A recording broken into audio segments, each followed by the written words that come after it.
Have you ever wondered what it's like to live in a house that seems to have a mind of its own? Imagine walking through a door, only to realize that something invisible, yet very real, is watching you.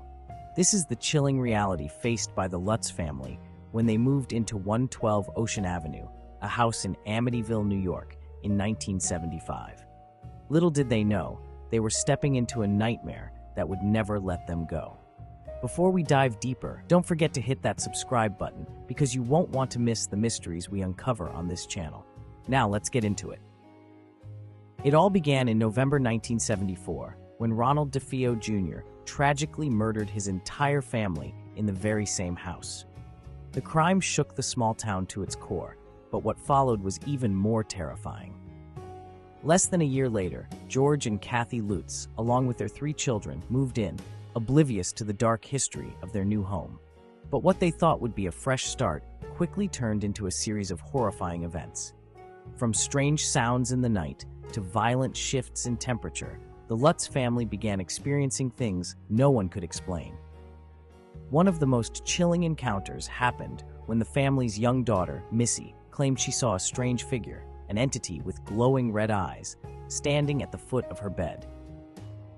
This wasn't a figment of a child's imagination, as the entire family witnessed otherworldly phenomena. Doors slammed shut by themselves, foul odors filled the rooms, and at times the house seemed to have a life of its own.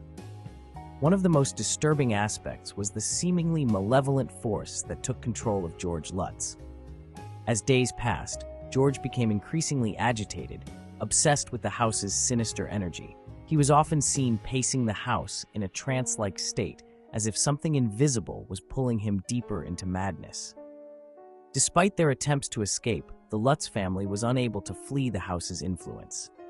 Eventually, after just 28 days, they packed up and left, leaving behind everything they had. The trauma they experienced would haunt them for the rest of their lives. But the question remains, was it all just a hoax, or did the house truly hold something dark, something evil? Now, what makes this story even more bizarre is the fact that the Amityville Horror sparked a wave of paranormal interest that continues to this day. Books, movies, and documentaries have tried to unravel the mystery of 112 Ocean Avenue, but the truth remains elusive. Was it just a product of a tragic event, or was the house genuinely haunted by something far more sinister? Whatever the truth is, the story of the Amityville Horror still captivates audiences worldwide, leaving us to wonder, what really lurks in the shadows of this infamous house? If you're fascinated by real-life mysteries like this one, don't forget to subscribe and stay tuned for more spine-chilling tales. Because the truth, as always, is out there, waiting to be